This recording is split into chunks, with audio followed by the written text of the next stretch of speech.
3 tahap kamu mengalami trauma agama. Apakah kamu sedang mengalami trauma karena agama? Apakah kamu pernah tersakiti dan depresi karena agama? Apakah kamu enggan untuk mempraktekkan ajaran-ajaran agama tertentu karena itu hanya membuatmu terluka atau sakit hati? Apakah kamu pernah mengalami stres atau tertekan karena mempraktekkan ajaran agama tertentu? Apakah kamu pernah sampai keluar dari agamamu karena kamu pernah merasa tersakiti yang amat sangat dalam, entah oleh pemuka agama kamu, oleh teman-teman seagama, atau bahkan oleh orang tua atau pasangan sendiri yang memaksakan ajaran atau pemahaman agama tertentu? Apakah kamu melepaskan atribut agama kamu karena tidak tahan dengan tekanan yang didapatkan? Jika kamu mengalami salah satu, beberapa, atau bahkan semua yang saya sebutkan tadi, bisa jadi kamu mengalami yang namanya trauma agama atau religious trauma. Ini adalah jenis trauma yang cukup jarang dibahas dalam topik-topik kesehatan mental, karena tema ini sangat sensitif. Dan mirisnya, agama justru bisa menyembunyikan penjahat dan membuat pelakunya bebas berkeliaran dan melancarkan aksi kejahatannya. Karena kalau boleh jujur, banyak sekali bentuk-bentuk kejahatan yang terlindungi karena memakai topeng agama, dan biasanya trauma agama ini bisa terjadi karena diawali oleh religious abuse atau kekerasan agama terlebih dahulu. Apa itu? Bagaimana tahapan religious abuse membawa kamu menderita trauma? Sebelum kita bahas lebih lanjut, simak dulu informasi penting berikut ini. Jika kamu tipe orang yang mudah sekali menyerap energi orang lain, mudah mengetahui isi hati dan pikiran orang lain tanpa perlu bicara langsung, cukup dengan berada di dekatnya saja, kamu juga cepat kasihan dan tidak tegaan sama orang lain. Bahkan saking baiknya, kamu pun sering dimanfaatkan oleh orang lain atau malah terjebak dalam hubungan toksik dengan seorang narsistik. Nah, bisa jadi kamu adalah seorang empath. Empath memiliki banyak sekali potensi, tapi kalau tidak pintar mengelola dan melindungi energi kalian sendiri, kalian bakalan kelelahan dan kewalahan. Nah, di online kelas saya minggu ini kita akan bahas lebih lengkap terkait topik ini. Di sini kalian juga bakalan dapat bonus kelas meditasi dan hipnoterapi untuk penyembuhan dan perlindungan energi bagi seorang empath. Yuk ikuti online kelasnya sekarang dengan tema empath, proteksi energi, dan pencerahan pasca narsistik. Cek deskripsi video untuk mendaftarkan diri kalian dan baca informasi selengkapnya. Dan buruan daftar sekarang karena online kelas seperti ini belum tentu akan saya buka kembali.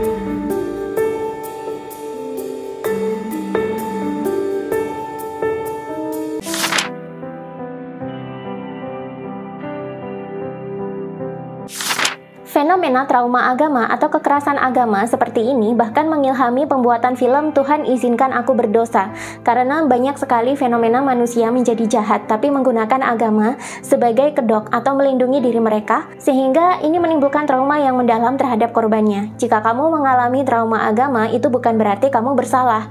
Justru kamu butuh bantuan untuk menyembuhkan diri, dan tidak masalah untuk keluar dari komunitas agama yang menyebabkan kesehatan mentalmu memburuk. Trauma agama bisa terjadi ketika pengalaman beragama seseorang menimbulkan stres, merendahkan, membahayakan, kasar, atau merusak lahir dan batin seseorang. Pengalaman beragama yang traumatis dapat merugikan atau mengancam kesehatan fisik, emosi, dan juga mengancam kesehatan jiwa, mental, dan atau kesehatan spiritual seseorang. Trauma agama tidak hanya terjadi di Indonesia saja. Di luar negeri, isu seperti ini juga pernah terjadi. Bahkan dalam sejarah, trauma agama kolektif sampai bisa meruntuhkan kekuasaan gereja dan membuat Eropa menjadi benua yang sekuler. Ini terjadi di akhir abad ke-8 dulu ketika gereja Katolik itu sangat berkuasa dan sangat agresif menangkapi serta menghukum orang-orang yang dianggap pelaku bid'ah, penyihir, atau orang-orang yang masih berpegang teguh pada spiritualitas atau pemikiran bebas. Doktrin dan dogma agama itu dipaksakan sehingga baik laki-laki maupun perempuan banyak mengalami trauma dan Eropa justru mengalami kemunduran. Sampai-sampai mereka harus kalah dengan peradaban Islam yang saat itu justru tercerahkan. Di Indonesia, trauma agama banyak dialami oleh masyarakat, tapi isu ini masih terlalu sensitif untuk dibicarakan. Padahal kalau mau jujur, banyak orang-orang yang mengalami kerusakan mental, jiwa, dan fisik itu akibat dari mengalami trauma agama tapi tidak mendapatkan penyembuhan yang layak. Bahkan rasa trauma mereka saja kerap tidak diterima oleh komunitas agamanya sendiri karena dianggap melanggar ketetapan Tuhan atau dianggap tidak saleh. Contohnya, ketika seorang perempuan memilih bercerai karena tidak mau dipoligami. Dalam agamanya, poligami memang diperbolehkan, tapi ketika perempuan tidak bisa menerima dan mengajukan perceraian, maka tak jarang komunitas agamanya sendiri, teman-teman kajiannya misalnya, justru ramai-ramai menghujat dan menganggap ia bukanlah istri yang solehah. Bahkan tak jarang ia juga disalahkan dan dianggap menjadi penyebab utama kegagalannya sebagai seorang istri, sehingga suaminya akhirnya mendua dan berpoligami. Korban dianggap pantas menerima perselingkuhan atau poligami karena dinilai gagal memenuhi syarat-syarat saleh seorang istri. Komentar seperti ini memang nampak suci kece, tapi inilah yang membuat orang mengalami trauma. Sebenarnya trauma agama tidak serta-merta terjadi, tapi bisa jadi itu adalah proses panjang yang melalui beberapa tahapan. Ada beberapa tahapan dari kekerasan agama atau religious abuse hingga membuat seseorang menderita trauma. Apa saja tahapannya? Yang pertama, biasanya diawali dengan seseorang mengalami peristiwa traumatik terlebih dahulu. Bisa jadi traumanya ini tidak berkaitan langsung dengan agama yang dianut, seperti pelecehan atau kekerasan seksual yang dilakukan oleh pemimpin agama misalnya, atau mendadak suami melakukan poligami, apalagi tanpa izin kepada istri pertama. Ini bisa saja menjadi peristiwa yang sangat mengejutkan dan traumatik. Ketika perempuan mencoba menyelamatkan diri dari peristiwa traumatik tersebut, ia justru mendapatkan tekanan dari lingkungannya. Bahkan tak jarang korban disuruh menerima saja perlakuan tidak menyenangkan tersebut dengan alasan, kan dia seorang kiai, kan dia seorang ulama, kan dia seorang habib, kan dalam agama memang seorang suami diizinkan berpoligami. Yang kedua, trauma yang dialami memberikan dampak. Dampak dari trauma diproses melalui lensa agama seseorang. Contohnya, pada seorang wanita yang minta bercerai karena poligami, ia bisa saja mendapatkan tekanan dari komunitas agamanya, entah itu dari keluarganya atau dari pemimpin agamanya sendiri, sehingga akhirnya dia mengambil keputusan-keputusan yang tidak bijak, yang membuat kesehatan jiwa dan mentalnya makin jatuh. Bahkan tak jarang kita mendapati situasi seorang korban kekerasan atau pelecehan justru ditekan agar mengikhlaskan atau menerima saja kejadian tersebut dengan dalih itu adalah cobaan dari Tuhan, tanda kalau Tuhan sayang kepada umatnya, ujian untuk mendapatkan ridho ilahi dan surga, dan masih banyak lagi. Tekanan seperti ini kerap kita amati terjadi pada perempuan-perempuan yang dipoligami. Walaupun secara batin perempuan tidak bisa menerima, tapi teman-teman kajiannya atau lingkungan agama tempat dia tinggal bisa saja memberikan tekanan menggunakan kata-kata positif agar korban mau tidak mau menerima kekerasan atau abuse mental dan perasaan yang dilakukan oleh suaminya. Misalnya nih, seorang perempuan sering dibilang istri pertama ketika meridoi suami menikah lagi maka ganjarannya adalah surga. Cemburunya istri pertama adalah surga bagi dia kelak. Kata-kata ini memang terdengar manis, tapi sebenarnya ini adalah toxic positivity alias kata-kata manis yang sebenarnya sangat mengandung racun. Toxic positivity tidak akan menyembuhkan orang yang trauma atau terganggu mental dan kejiwaannya. Justru, toxic positivity ini berpotensi menambah luka batin menjadi semakin dalam. 3. Respon dari komunitas atau pemimpin agama ini menambah trauma. Pemimpin agama bisa saja mengabaikan atau langsung menyangkal laporan pelecehan fisik, seksual, emosional, atau spiritual yang terjadi. Komunitas agama mungkin saja mengucilkan korban yang mengalami trauma, bahkan mengklaim kalau itu semua cuma ujian dan tanda bahwa Tuhan menyayanginya, sehingga korban harus menerima dengan iman dan keikhlasan. Tak jarang kita melihat seorang wanita dibully atau dikucilkan oleh komunitas kajiannya hanya karena ia menolak suaminya menikah lagi. Kadang kita juga melihat seorang pria dibully atau dikucilkan hanya karena tidak mau melakukan jihad berperang di Timur Tengah, melakukan bom bunuh diri, atau tidak mau ikut-ikut pemuka agamanya melawan pemerintahan yang sah. Pembulian dan pengucilan oleh pemuka agama dan komunitas agama sering menjadi ganjaran bagi manusia yang tidak mau tunduk. Percayalah, hal seperti ini hanya menambah trauma yang makin besar kepada korban. Inilah yang menjadi salah satu penyebab kenapa orang akhirnya meninggalkan ajaran agamanya dan berpindah ke agama lain, atau menjadi ateis atau agnostik sekalian. Masih ingat nggak dengan fenomena penduduk Arab yang ramai-ramai menjadi ateis beberapa waktu terakhir? Sebelum fenomena ini terjadi, kekerasan agama juga kerap terjadi di sana, bahkan mengakar sejak ratusan tahun silam. Trauma agama bisa disebabkan karena banyak hal atau kejadian, tapi komentar-komentar dari sesama komunitas agama itu sendirilah yang paling banyak menyumbang trauma. Kalau di Indonesia, tidak sedikit loh orang yang menjadi takut, terluka, atau antipati terhadap agama karena ia kerap dikomentari negatif, ditakut-takuti dengan ancaman, atau dihakimi oleh sesama komunitas agamanya sendiri. Di Barat, banyak orang yang beralih menjadi agnostik, ateis, atau menjadi LGBT dulunya ternyata tinggal di lingkungan yang religius. Tapi mereka banyak yang mengalami trauma agama karena sikap dan komentar penganut agama itu sendiri. Itulah kenapa di Barat, tindakan terapi untuk menyembuhkan pasien yang menderita trauma agama agama itu menjadi tindakan yang lazim dilakukan. Di Indonesia, trauma agama paling banyak tercipta dari komentar-komentar yang berkaitan dengan dosa, siksa kubur, dan neraka. Gara-gara 3 hal ini, sesama umat beragama bisa merasa bebas untuk bersikap kasar, menyerang, atau menghakimi orang lain karena dianggap orang lain itu melakukan dosa, bid'ah, atau kemusyrikan. Bahkan 3 hal ini juga yang bisa menjadi pemicu seorang penganut agama untuk melakukan pembunuhan atau tindakan terorisme kepada orang-orang yang tidak bersalah hanya karena mereka dianggap kafir, sesat, syirik, atau pelaku maksiat. Tak jarang juga penyerangan terhadap orang lain, baik secara fisik maupun sebatas penyerangan verbal belaka, itu dilandaskan pada alasan untuk menyampaikan dakwah. Apakah menyampaikan dakwah itu harus selalu menyakiti dan ikut campur urusan pribadi orang lain? Orang yang mengalami trauma agama sebenarnya butuh diterima dan disembuhkan. Semakin menghujat, mereka hanya semakin membuat korban yakin kalau agama hanyalah sumber masalah, sumber penyakit mental, dan ini membuat mereka semakin meninggalkan agama dan semakin antipati terhadap agama.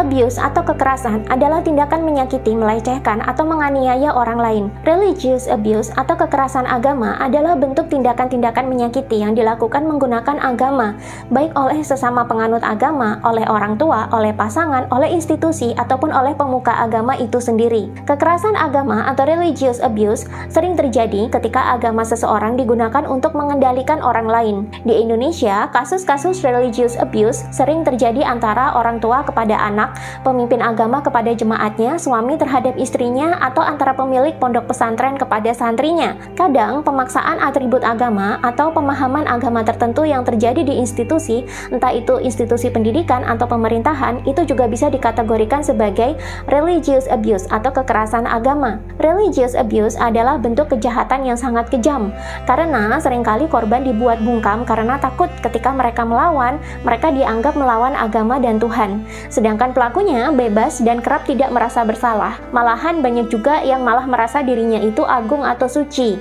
Terkadang korban bisa bingung apakah dia mengalami religious abuse atau tidak. Kalau kalian bingung, kalian bisa mencocokkan apa yang terjadi pada diri kalian dengan menjawab pertanyaan-pertanyaan berikut ini.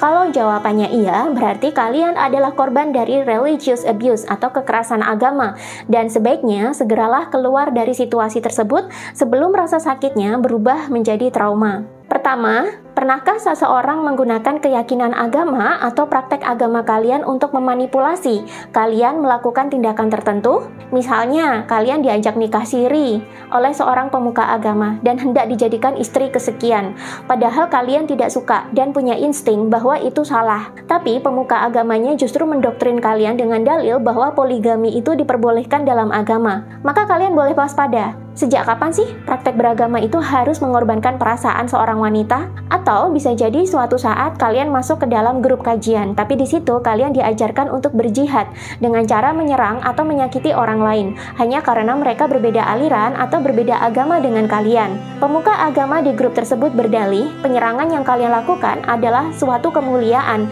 dan kalian akan mendapatkan ganjaran surga setelahnya. Hati-hati, ini adalah bentuk manipulasi yang sering dilakukan dalam terorisme. 2. Apakah kalian bebas menjalankan keyakinan kalian di rumah? Apakah kalian pernah atau sering ditegur orang tua atau anggota keluarga lainnya karena pemahaman agama kalian berbeda? Apakah kalian pernah dipaksa memakai niqab atau hijab oleh orang tua atau oleh anggota keluarga lainnya? Apakah kalian tidak diberi ruang untuk memproses pemahaman agama kalian di rumah? Apakah orang tua atau keluarga di rumah sangat otoriter dan fanatik memaksakan pemahaman agama tertentu kepada kalian? Apakah ritual ibadah kalian kerap dikritik dengan tajam karena sedikit berbeda atau dianggap tidak sealiran? Apakah kalian pernah merasakan beragama di rumah itu sangat ketat, mengikat, dan membuat kalian kehilangan kebebasan? Apakah kalian sering disalahkan dan dilecehkan karena ritual agama yang kalian lakukan ada perbedaan dengan yang dilakukan oleh keluarga? Apakah kalian bebas menjalankan ibadah agama di rumah?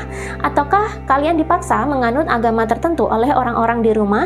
Apakah tetangga kalian mengizinkan kalian beribadah di rumah kalian sendiri?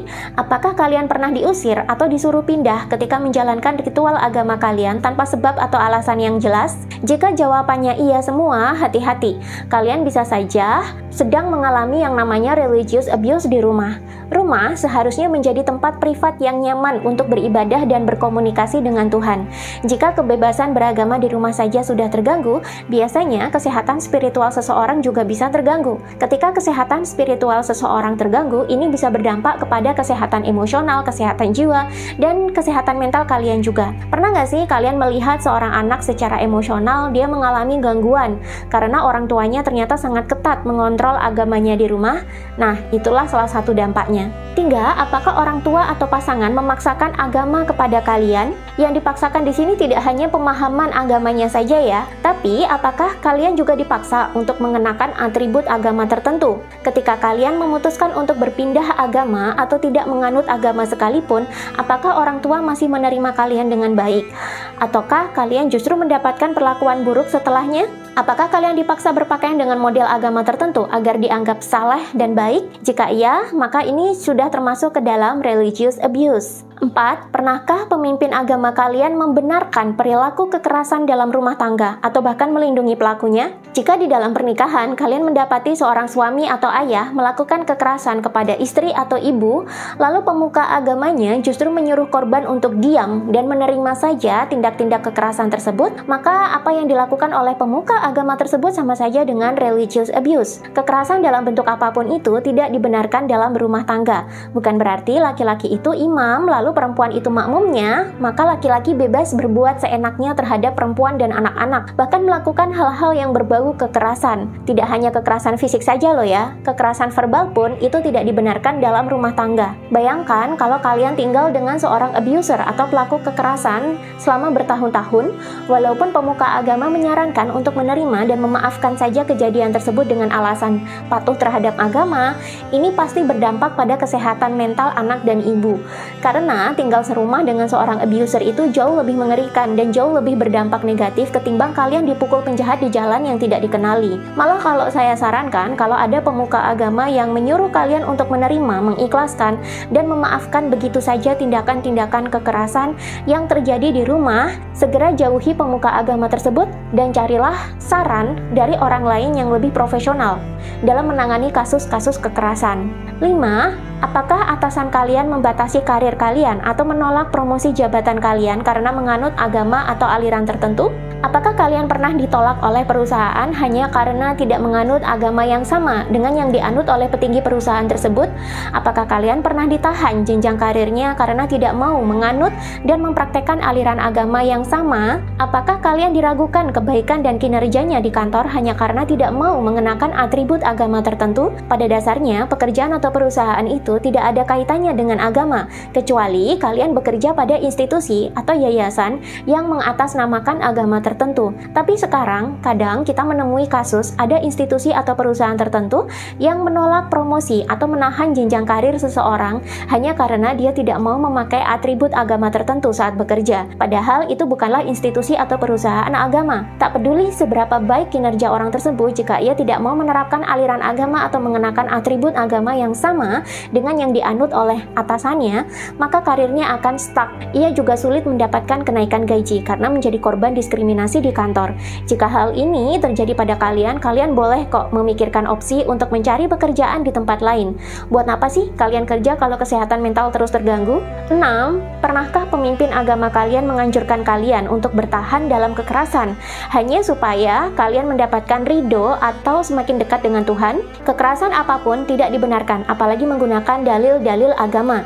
Segala tindak kekerasan harus dicegah dan pelakunya harus dihukum agar tidak menjadi penjahat yang bebas berkeliaran di mana-mana. Jika kebetulan kalian mengalami KDRT dan pemuka agama kalian justru menyarankan untuk bertahan demi ketaatan agama, di saat itulah kalian harus segera meninggalkan situasi tersebut sebelum trauma mengambil alih kesehatan mental dan kesehatan jiwa kalian. 7. Apakah segala hal-hal penting dalam hidup kalian itu harus ditentukan oleh pemuka agama? Apakah pemuka agama kalian mengatur cara kalian berpakaian dengan ekstrim?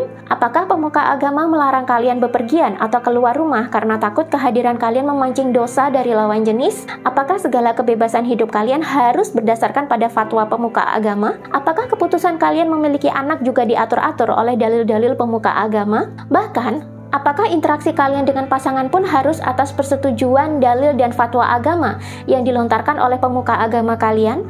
Apakah masa depan karir dan pendidikan kalian pun harus atas persetujuan pemuka agama? Jika kalian merasa kebebasan kalian terganggu, atau kalian merasa ranah privat kalian juga terganggu karena apa-apa harus atas izin pemuka agama, maka waspadalah, jangan-jangan kalian sedang di-abuse. Dan ini banyak terjadi pada aliran agama yang puritan dan fanatik. Aturan-aturan agama itu memang ada untuk mengatur moral dan menata hidup manusia agar menjadi lebih baik. Tapi jika itu semua terlalu mengatur dan mengikat, itu hanya akan membuat kalian tidak bebas, lalu terjerat dalam kemelekatan. Apa-apa serba tidak boleh, karena dianggap bertentangan dengan dalil dan fatwa agama yang disampaikan oleh para pemuka agama tersebut. Akhirnya, kalian jadi kehilangan banyak kesempatan dalam hidup. Kalian menjadi tidak bebas, dan kalau diteruskan, lama-lama kalian bisa kehilangan jati diri kalian sendiri. Di saat kalian kehilangan jati diri, maka otoritas agamalah yang akan menguasai setiap sendi kehidupan kalian. Dan jangan harap kesejahteraan serta kesehatan mental jiwa kalian bisa tercover dengan baik kalau kalian diatur oleh pemuka agama yang seperti ini. Jika kamu tipe orang yang mudah sekali menyerap energi orang lain, mudah mengetahui isi hati dan pikiran orang lain tanpa perlu bicara langsung, cukup dengan berada di dekatnya saja, kamu juga cepat kasihan dan tidak tegaan sama orang lain. Bahkan saking baiknya, kamu pun sering dimanfaatkan oleh orang lain atau malah terjebak dalam hubungan toksik dengan seorang narsistik. Nah, bisa jadi kamu adalah seorang empath. Empath memiliki banyak sekali potensi, tapi kalau tidak pintar mengelola dan melindungi energi kalian sendiri, kalian bakalan kelelahan dan kewalahan. Nah, di online kelas saya minggu ini kita akan bahas lebih lengkap terkait topik ini. Di sini kalian juga bakalan dapat bonus kelas meditasi dan hipnoterapi untuk penyembuhan dan perlindungan energi bagi seorang empath. Yuk ikuti online kelasnya sekarang dengan tema empath, proteksi energi, dan pencerahan pasca narsistik. Cek deskripsi video untuk mendaftarkan diri kalian dan baca informasi selengkapnya. Dan buruan daftar sekarang karena online kelas seperti ini belum tentu akan saya buka kembali.